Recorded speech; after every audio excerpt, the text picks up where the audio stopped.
you guys also know Tony Au, who is the director of our consumer loan operations, as Ray mentioned. Tony has he's the mastermind behind a lot of these ideas. So although I'll be talking, I want him to, Tony, you pipe in anytime you feel like you have something to add. But again, these are not ours. We're Team Hawaiʻi, although we do work for American Savings Bank. So happy to share what we're doing. My name is Tony Au. As Billy mentioned, we work closely together to really see what we can do as far as have an impact on affordable housing in the state. So Billy has challenged me to kind of put together some programs that we think can really be impactful to Hawaii. And what we specifically focused on was the ALICE population, really those that are employed but are struggling to really kind of make ends meet in Hawaii. So what we've done is we've developed several programs. One of them is just really to give preferential pricing to our essential workers. Another program that this is the one we're specifically wanting to talk about is called This is Home.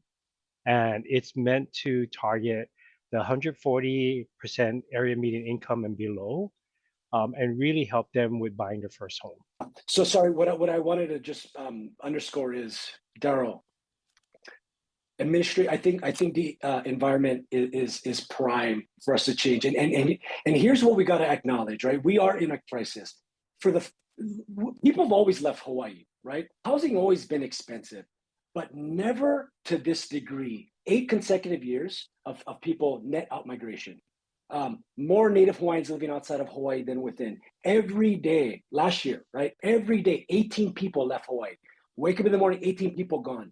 And what we're finding is that we're exporting the local, hardworking keepers of our culture. We're exporting those in exchange for older, richer, whiter people. And this is not, I'm not talking race. I'm talking, that's just who's coming in, right? And so what's happening is in front of our eyes, you guys, the fabric of our community is changing. The roads are different. People are having more parties in the backyard, not the front yard. Stores are different. Things are more tense. Aloha is, and aloha is used loosely, but this concept of reciprocity and community, that it's not the same. And I feel like our kids are losing out. When Rain was talking, I thought of my son. He's a 21-year-old. He's in Tacoma, Washington. And I don't know if he can come back home. And it's not because of, you know, the fact that he doesn't want to come back home. It's because he doesn't know if he can have to struggle moving back home. And that can't happen. And so housing, although there's a lot of other factors that play into affordability, housing, I think, is number one, the largest portion of households' budgets. But it's something we need to do. So if you think, and the last thing I'll say is, you guys also talked about meetings, and I'm not poo-pooing this because these are important, but you know, I mean, it's football season, so I love this analogy. We don't watch football games to watch the huddle, right? We don't turn on the TV for the wild card playoffs or the national championship that's on Friday or on Monday to watch the huddle. But yet, I feel like in Hawaii, that's what we love to do. Is we love to huddle. We call the play. We say ready, break, and then we don't do anything, right? And so I feel like what we want to explain now, and Tony's started into the This is Home, is start talking about some plays that we're running. And I'm looking at the people on the call. I see a lot of, I mean, Daryl, we met with HPM, 2 years ago, right? Talking about what can we do. And as a result of that meeting, things are happening in Hawaiian homelands with Hawaii community lending. So I feel like I'm preaching to the choir, but I feel like you're right, Daryl. This is the time, and this is something that I think we're really passionate about here at American Savings Bank for the reasons I explained. So there are basically call it 5 plays that we've run, right? The first one is, if you think about it, and Tony and I talked about this, if you think about the problem with housing, or I should say the barriers to housing, lack of supply, right? So lack of inventory and lack of consumer readiness, meaning people aren't ready to buy. They can't qualify for a mortgage, or if they can, they can't qualify for enough. Um, and then if you break that down a little bit more, when you think about affordability, it's not so much the price of the home that's the barrier, it's the monthly, right? If you can afford the monthly, shoot, we can usually make the house work, the payment work, right?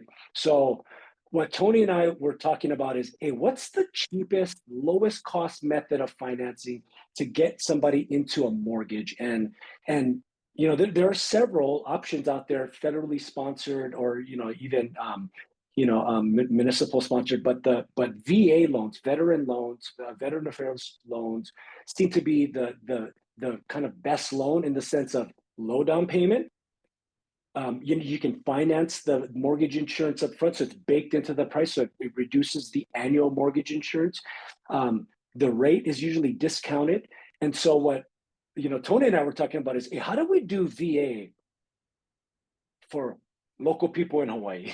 and what Tony was starting into was This Is Home. So This Is Home is a VA-like product where we feature a low down payment option, discounted mortgage insurance, right? So we reduce the monthly, and a discounted interest rate, again, reducing the monthly. So net, when you look at your mortgage payment, it's going to be 4 or 5, three to $500, depending on the purchase price, $300 to $500 less per month. And so that may be the difference between a family staying here or moving, right? And so that's one tool that we're using to just test, as I mentioned earlier, to run a play, right? We don't know if it's going to work or not, but we feel like it's something that let's just get into motion and measure. So it's been about 18 months, and the bugger is working. We are seeing that 1 out of every 4 loans that we booked last year This Is Home. It's for local people, hardworking people under the 140% AMI, which, it's still a lot of money. That's, for a family of 4, Tony, correct me but for a family of 4, I believe it's about 195,000 household income. So we're still talking about, firefighter, nurse, policeman, teacher, right? These are families that they actually can afford to move, right? These are the ones that are moving, right? They can afford to move, but let's keep them here because this is home, right? And that's why we named it This Is Home. Vegas is beautiful. A lot of community out there. I love exporting culture and having Hawaiians and local people live out there. But that's not home for a lot of them. This is home. And so that's one example of a product. Tony, did you want to add anything on that? Just that when we actually did the math and looked at the analysis of everything, I told Billy this: a 4-family, 140% area median income can only afford 60% of the median home price in Hawaii. So that's really why we built this program. Yeah. So that's on the product side, we're also going This Is Home 2.0. So we're partnering with organizations, and it's not official or it's not public yet. It's official, but we partnered with one organization here locally to what we call privatize mortgage insurance. So today, as you guys probably know, if you put less than 20% down on a mortgage, you're required to acquire mortgage insurance through a private company, and that mortgage insurance is actually a requirement. It's a bank requirement, and that could add $500-$600 a month to your mortgage, right? What we're trying to pilot, and again, Tony, thinking of ideas where how do we just reduce the monthly? How do we eliminate mortgage insurance? Would it be possible to partner with other organizations here locally? Call it the hospitals, the state, affinity organizations, nonprofit, large foundations, to actually leverage deposits to replace the need for mortgage insurance. So all I'm saying is, what if we partnered with organizations who have deposits that are sitting, right?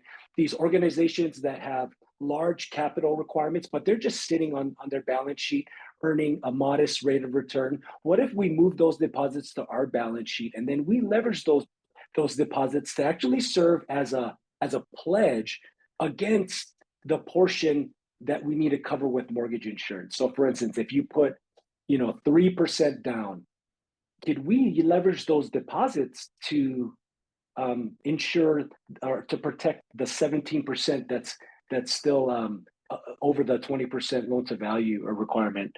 And so we're piloting this, right? Where now instead of discounted mortgage insurance, we say no mortgage insurance because we're partnering with this organization and targeting their affinity group. So again, that's the same thing. This is home discounted interest rate.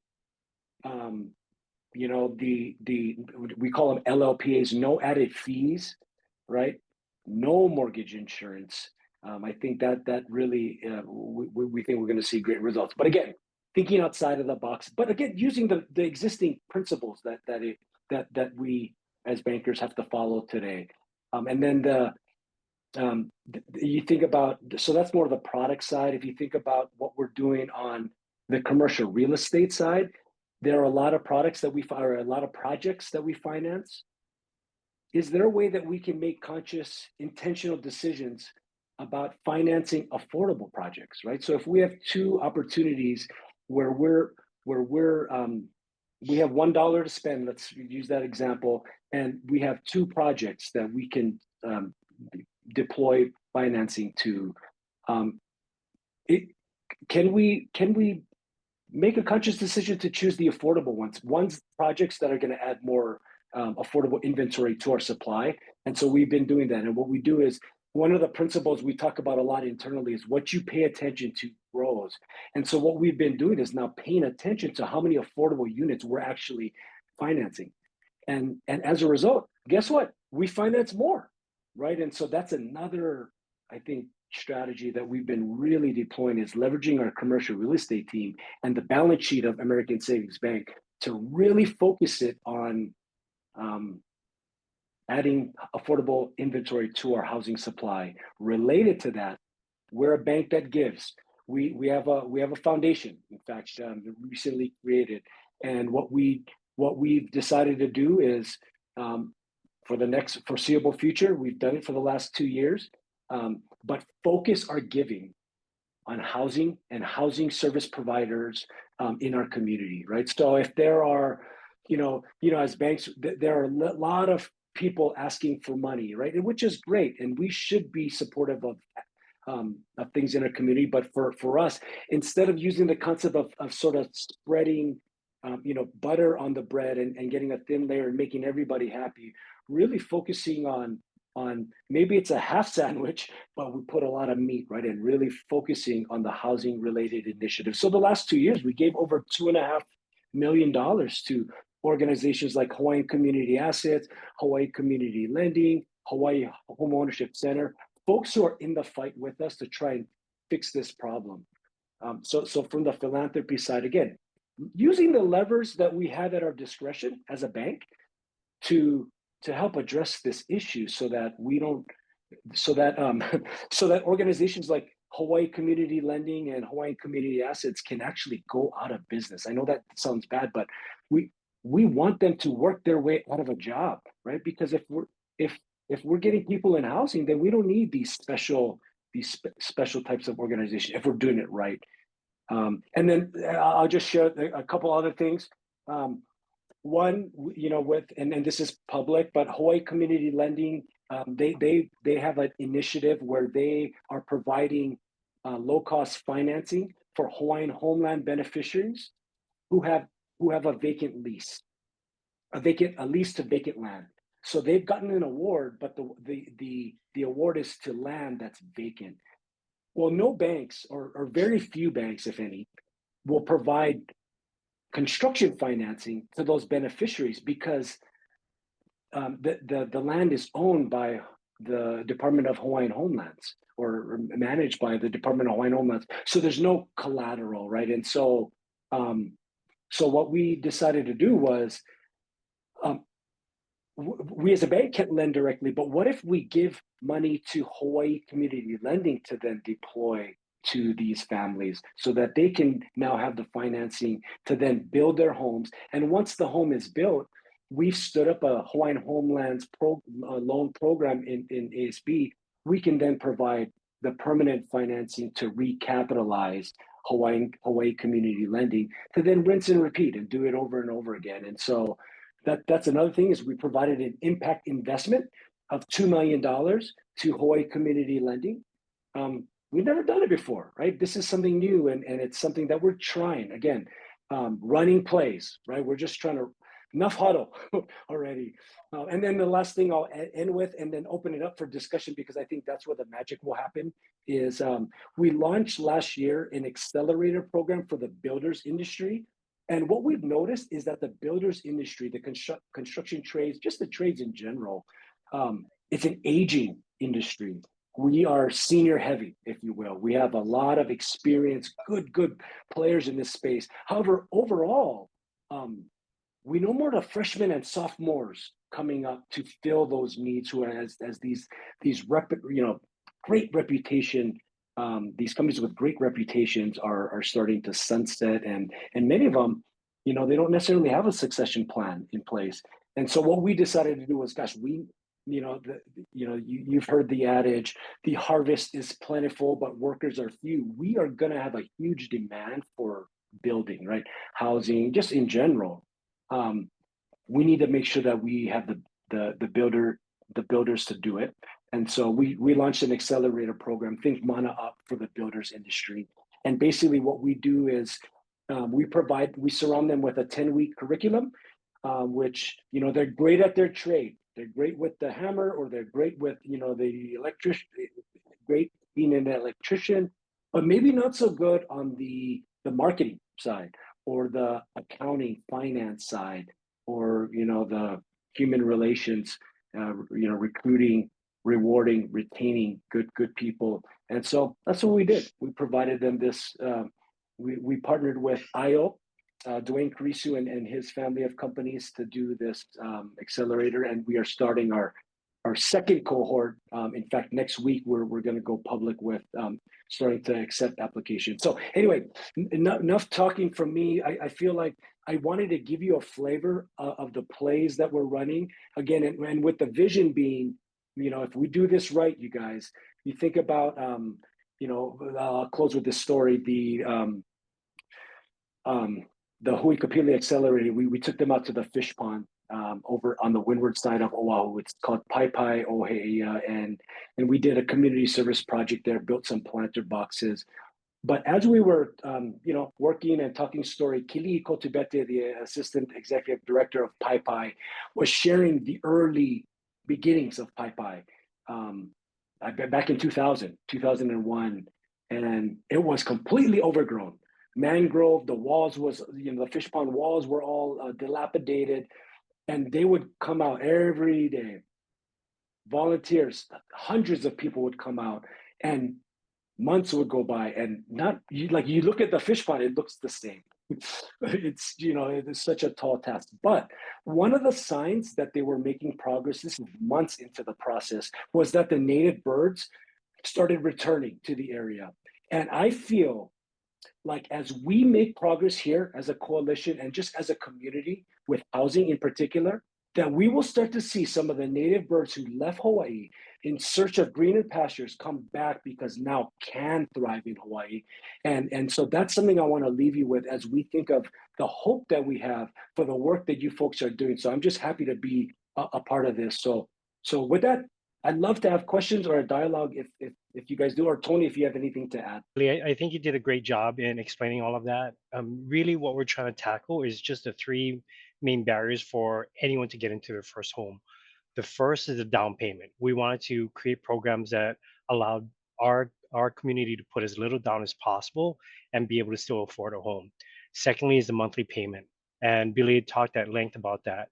And third is the financial literacy. Create some programs where we can educate our community on homeownership and how to build wealth. So that's really what we wanted to tackle with that. And as Billy mentioned, with the deposit back program that we've developed and we're piloting right now, when our partners deposit these monies with us, it's not a one and done. This is actually a sustainable program where, as the mortgages continue to, as the people who get into these mortgages pay down their loan, it frees up that money to be used for the next homeowner. So it's something that we wanted to create that was sustainable long term, that really is a win-win for everyone. And I'll stop there.